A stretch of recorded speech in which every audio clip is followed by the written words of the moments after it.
Pot of Greed, Pot of Desires, Pot of Extravagance, Pot of Generosity, not Pot of Generosity. All of these amazing pot cards are some of the greatest assets to a Yu-Gi-Oh player's deck. They allow you to draw deeper into the deck and get to the cards you need as fast as possible. I think no one can actually argue towards drawing in a Yu-Gi-Oh deck to be a bad thing. Potentially against certain strategies, people may play certain strategies that go against your opponent drawing and they get like bad effects like generators or something like that. But overall, in a card game in general where you always have a chance of drawing whatever you need in order to win the game, drawing more increases your chances of winning. Now, in the latest Legendary Duelist set, one more card came out that honestly is potentially the newest pot card, and that is Performapal Popper Up. Now, I know what you're thinking. First off, Performapals have saturated the market enough in the game of Yu-Gi-Oh! And now they're coming onto the pot territory. First off, I use this as a parallel, and of course this isn't actually a pot card at all. Performapal Popper Up, recently I've seen in the discussions on different Facebook groups about different deck profiles, and they talk about how to build certain decks. In multiple groups by different members, I've seen a single card be mentioned more often than any other card as a spicy tech, and it is Performapal Popper Up. Now let's look at the effect here. So Performapal Popper Up, you send up to 3 cards from your hand to the graveyard, draw that many cards, and then you can special summon up to that many monsters from your hand with different names that are either Performapal, Magician Pendulum monsters, or Odd Eyes monsters, each with a level between the pendulum scales of the 2 cards in your pendulum zones. If you don't special summon by this effect, you lose 1,000 life points for each card in your hand, and this card is a hard once per turn. So what exactly does this mean? Now at first glance you may think, oh, this is a pretty interesting draw/swarming card for Pendulum Magicians, Odd Eyes, or of course, as the namesake suggests, Performapals. But if we look deeper into the card itself, it's actually much more interesting. You see, you don't have to have a single Performapal, Odd Eyes, or Pendulum Magician card in your deck, except of course if you're deciding to run Performapal Popper Up. You therefore have to pay the 1,000 life points, or technically get burned 1,000 life points per card in your hand. What this means is you can, in the optimal sense, you would usually do all 3 cards, but you can send 3 cards from your hand to the graveyard. You draw 3 cards deeper into your deck. You get to keep those cards. It's not one of those cards where the drawback is you have to send certain cards back into your deck or anything, but you get burned for probably 5,000 to 6,000 life points. Is this damage worth it? And honestly, it depends on the deck you're running. Ultimately, I think this may be good if you're playing a Go Second OTK style deck where even though you'll only have 3,000 or 2,000 life points, your goal is to beat your opponent that turn anyway.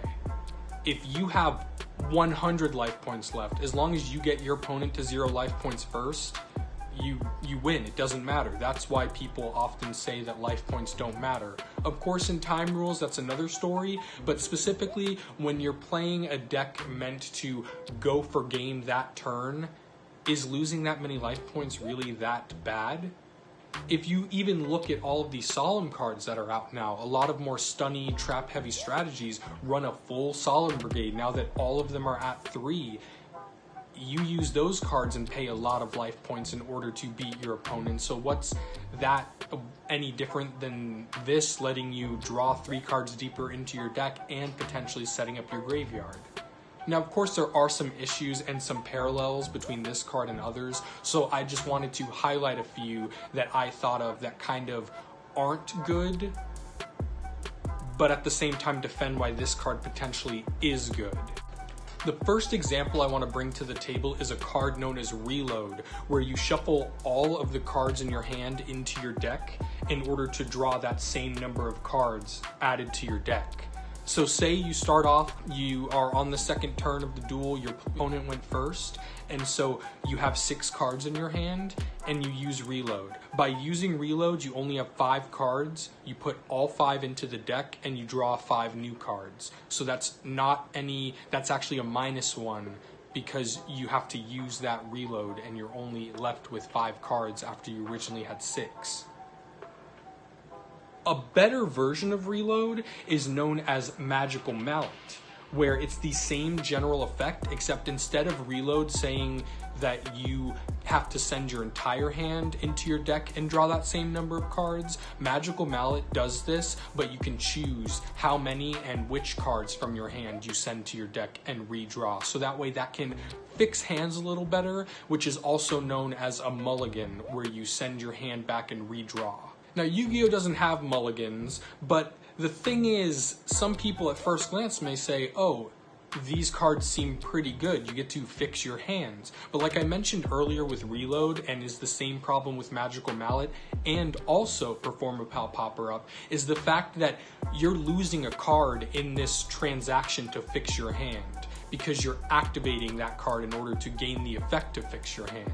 That's why usually the stereotypical, the god of all of the pot cards, Pot of Greed, is so powerful, because that one card lets you draw 2 cards. So if you have 6 cards in your hand and use Pot of Greed, you will end up with 7 cards after that. That is a +1 in advantage when you end up having more cards after you use the card than when you still had the card in your hand. So you may be saying, but Performapal Popper Up doesn't send cards back to your deck, it discards them to the graveyard.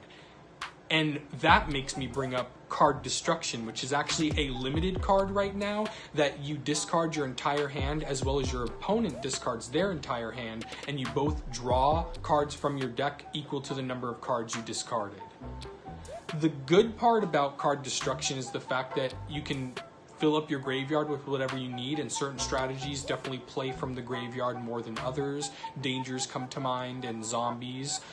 But you let your opponent do the same thing. And that's where Performapal Popper Up shines, where it's only you. Granted, you can only pick up to 3 cards, whereas Card Destruction could potentially send 5 or 6 or even 7 if you played some other draw cards or something like that beforehand to the grave for potential greater advantage. But Performapal Popper Up allows you to do that just for yourself, and then you still draw the same amount that you send to the graveyard. Even a smaller version of Card Destruction, known as Hand Destruction, which simply has both you and your opponent send 2 cards from your hands to the graveyard and draw 2 cards, is a smaller version of Card Destruction, and it's unlimited. But again, Performapal Popper Up beats that because it's just you, and you're able to do 3 instead of just 2 cards. Or if you need, you can still do 1 or 2 cards, because the text says up to 3 cards that you send from your hand to the grave. Why did I bring up these cards? Because Magical Mallet has the downside that it is a -1 in card advantage to fix your hand, whereas Performapal Popper Up, in theory, does the same thing where you lose card advantage, but in return, like I mentioned earlier, 2020 Yu-Gi-Oh! Allows you to use your graveyard a lot more, because a lot more monsters and effects occur when you have certain monsters and spells and traps in your graveyard. So that fact that you don't send them back to the deck where they're basically lost again, and instead you send them to the grave to potentially be a resource, I personally believe kind of counterbalances that offset of a -1 by using Popper Up. And like I mentioned with Card and Hand Destruction, another really good thing is the fact that it just focuses on you being able to do this discarding and drawing instead of also letting your opponent fix their hands. In the game of Yu-Gi-Oh! You never want to give your opponent any more card advantage than they naturally want to accumulate through their own effects. That's why cards such as Dark Bribe usually aren't considered good unless they're in certain formats where your opponent getting a +1 is better than your opponent negating something that is very integral to your own strategy. But it's still obviously definitely not preferred. Ultimately, the biggest reason Performapal Popper Up, I think, may become a very splashable draw card index is simply because if you look at other relatively splashable fixed Pot of Greeds nowadays, such as Pot of Extravagance and Pot of Duality and recently unbanned Pot of Avarice, my 3 favorite pot cards other than the OG Pot of Greed, they all have very heavy restrictions on how you're able to use them to draw, as well as some of them restrict you afterwards, such as Pot of Duality doesn't let you special summon for the rest of the turn, and Extravagance not only makes you play a deck that either runs 3 ofs in the extra deck or doesn't rely on the extra deck, but you can't use any other form of draw card that turn.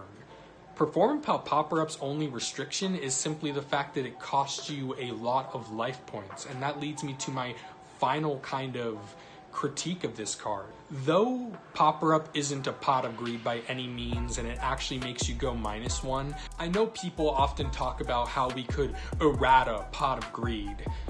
And people often say, oh, what if it's like pay 4,000 life points or pay half your life points or something like that, or like you can't summon for the rest of the turn, like all these crazy things. Honestly, I've heard time and time again a way to errata Pot of Greed would be to pay half your life points, pay 5,000, pay 6,000, pay 7,000 even, to get a +1 just straight off the bat. This by no means is a +1. This definitely is a -1, but it allows you to set up the graveyard potentially and lets you draw 3 cards deeper into a deck that sometimes some decks that aren't very good at searching need that kind of draw power in order to get their key cards. 5,000 to 6,000 life points is a very steep cost, but at the same time, I think Performapal Popper Up is definitely a card to watch because I really genuinely believe it's the next pot card. And if you're planning on buying out this Performapal Popper Up, if I've showed you the ways and the truth of Popper Up and made you realize, hey, maybe this would be pretty okay in my deck. I mean, it's only like at the time of filming this 50 cents or something. Buy it out. Use my TCG player link down below. Make me some money, make you some money. It works out great. Thanks for watching, guys. See ya.